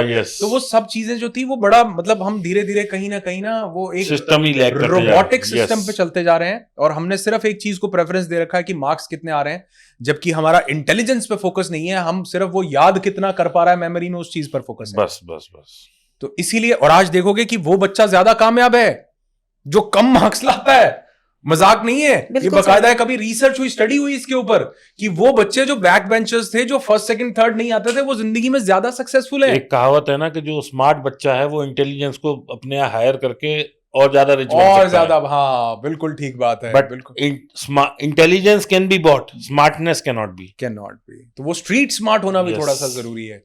तो एक्चुअल में ये चीजें जरूर इनको इम्बाइब किया जाना चाहिए, इनको इम्प्लीमेंट किया जाना चाहिए। और मुझे लगता है कि अगर हम इनके बारे में ज्यादा बात करेंगे, डिस्कशन करेंगे, आप जैसे लोग इन चीजों को उठाकर लेकर आएंगे, तो धीरे धीरे लोगों में अवेयरनेस आएगी, Awareness जागरूकता आएगी, और वो इसको इम्प्लीमेंट करेंगे। तो जरूर होना चाहिए ये चीज। तो अनुराग जी, जितना अभी तक तो मेरे को ये समझ नहीं आ रहा कि जो आपकी एनर्जी मेरे को मिल रही है, ये इतनी पॉजिटिविटी, ये मैं समझता हूँ हमारे दर्शकों को भी काफ़ी एंथुजियाज्म मिलेगा, और ये देख के काफ़ी वो लोग इसको मतलब बेनिफिट तो लेंगे ही, ये तो मैं कह ही नहीं सकता कि बेनिफिट नहीं होगा। अगर कोई आपसे लाइव जुड़ना चाहे, या कोई आपका ऐसा कोई इवेंट हो, या कोई इस तरह का आपका इंस्टीट्यूट हो जहाँ कोई डिप्रेशन में है, या किसी को मतलब वेलनेस की ज़रूरत है, मैं ये नहीं कहूँगा कि वो बीमार हो तो ही जुड़े, वो ठीक हो तो और पॉजिटिव हो, बिल्कुल ठीक बात है। क्योंकि और अभी अभी मैंने आपसे सीखा कि हमें पॉजिटिव रहना है, तो मैं बीमारी का वर्ड नहीं यूज करूंगा, मैं ये कहूंगा कि अगर कोई 5वीं सीढ़ी पे है तो वो 10वीं पे पहुंच जाए। बिल्कुल ठीक बात है। तो हमारे हमारे बहुत सारे इवेंट्स होते हैं, जी जी। और बल्कि अभी तो हमारा एक इवेंट आ रहा है जिसका नाम होता है heal your soul. Heal your soul. Heal your अच्छा। सोल। उस इवेंट में हमारा एक मकसद होता है कि इंसान अपने ट्रू सेल्फ को आइडेंटिफाई कर सके, वो अपनी Okay. हायर वाइब्रेशंस पर जाकर के अपने ट्रू बीइंग को पहचान सके। तो ये हिमालय में, पहाड़ों में, वादियों में, हिमालय की गोद में सितंबर के मंथ में, लास्ट मतलब अगस्त सितंबर में ही करते हैं, क्योंकि उस टाइम पर जो वेदर होता है ना, बहुत। वो भी खूब बिल्कुल Pleasant होता है। डिवाइन होता है, बहुत शानदार होता है। तो ये कहाँ पर होता है जनरली? ये जनरली पूरे इंडिया में हम लोग करते रहते हैं, लेकिन अभी जो सितंबर में हो रहा है ये मसूरी में हो रहा है। अच्छा। 2, 3, 4, 5 सितंबर को ये तो हो रहा है। रेजिडेंट प्रोग्राम ये है? रेजिडेंशियल प्रोग्राम होता है 4 दिन का। ठीक है। और चारों दिन में पार्टिसिपेंट्स को अपने साथ बंद कर लेता हूं। मैं कहता हूं कि भैया आप सब जगह से डिस्कनेक्टिविटी, और कोई फोन नहीं, कोई इंटरनेट नहीं, कोई कुछ नहीं। कुछ जगह वो ऐसी है कि वहां रेंज ही नहीं आती है सर। अच्छा। कुछ ऐसी जगह है, क्योंकि वहां पर जो जगह है वहां पर शायद कोई मिलिट्री का कुछ आसपास में वो है, जिस वजह से जैमर वैमर के कारण वहां, तो वो चाह करके भी कई बार उनको कनेक्टिविटी मिलती नहीं है। तो मुझे ऐसा लगता है कि कई बार जब आप शांत बैठते हो ना, तो वो जो मिस्ड कॉल्स, वो जो मैसेजेस आपने पढ़े नहीं, जो यूनिवर्स ने भेजे थे, उनको आप पढ़ पाते हो। और आपने कभी ऐसा महसूस किया होगा कि कई बार आप किसी उधेड़बुन में हो, बहुत ज्यादा ढूंढ रहे हो, यार ये चाबी कहाँ रखी थी, कहाँ गई चाबी, सर आप देखना इधर, तो ये इधर आधे घंटे से ढूंढ रहे हो, फिर आप आराम से आके वहां पे, अरे यार वहां रखी थी। कई बार पॉकेट में ही होती है। जब आप ढूंढ रहे थे, हमारे घर तो ये होता है हमेशा, है ना, जब आप ढूंढ रहे थे तब वो मिल नहीं रही थी, तब ये मेरे पता ही नहीं चल रहा था कि ये पॉकेट मेरे में। ऊपर कटाक्ष है। अच्छा, तो जब आप ढूंढ रहे थे तब वो मिल नहीं रही थी, तब ये पता भी नहीं चल रहा था कि जेब में ही रखी है। और जब आप शांत होके बैठे तो वो पता चल गया कि अपनी जेब में थी, और ढूंढ रहे थे पूरी दुनिया में। अपनी जेब से मुझे याद आया, एक छोटी सी स्टोरी है। एक इंसान का कुछ ऐसे ही खो गया, वो ढूंढ रहा है, मिल नहीं रहा, आधे घंटे से ढूंढ रहा है। उसका एक दोस्त आया, उसने कहा क्या ढूंढ रहा है? उसने कहा ऐसे चाबी जो भी जेब में खो गई है। उसने कहा अच्छा मैं भी ढूंढवाता हूं। अच्छे से ढूंढते हैं, सड़क पे दोनों ढूंढने लगे, लाइट जल रही है, ऐसा ही बढ़िया बलून सा लगा, लाइट। आधा घंटा हो गया, कहता खोई कहाँ थी एग्जैक्टली बता, वहां ढूंढते हैं। कहता खोई तो अंदर थी।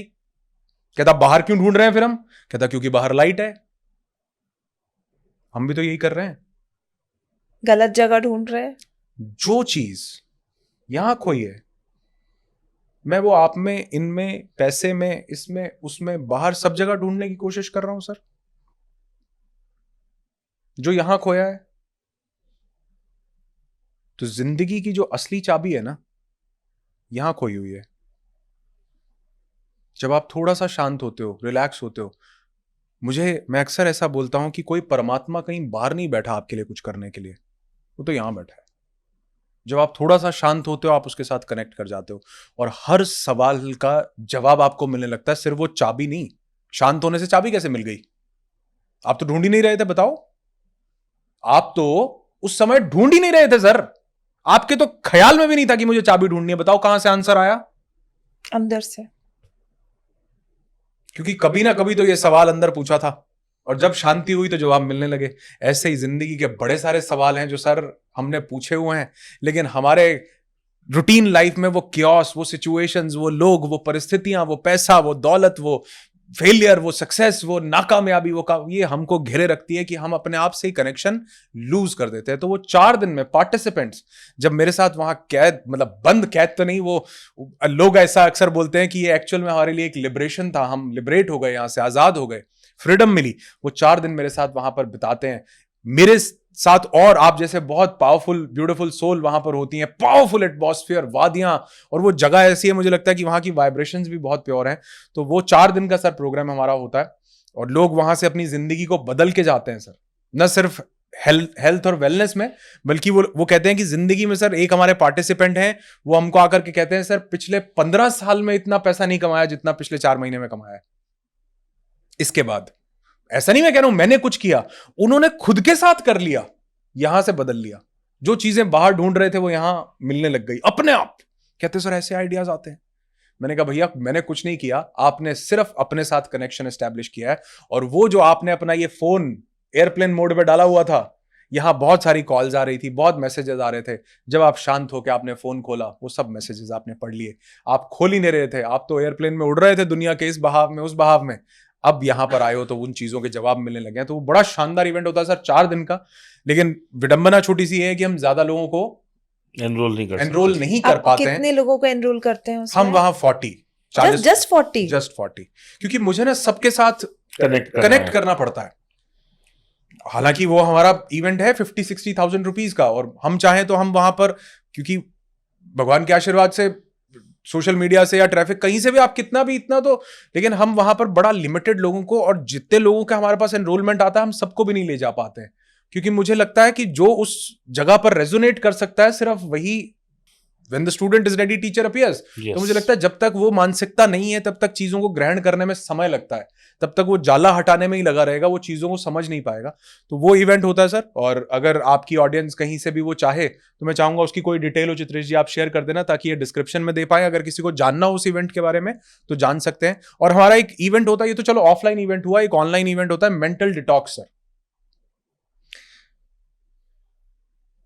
सब फिजिकल डिटॉक्स की बात कर रहे हैं, लिवर साफ कर लो, किडनी साफ कर लो, ये कर लो, वो कर लो, लेकिन जो यहां हमने कचरा भर रखा है, हमको जिंदगी में वो मिल रहा है जो यहां पड़ा हुआ है सर।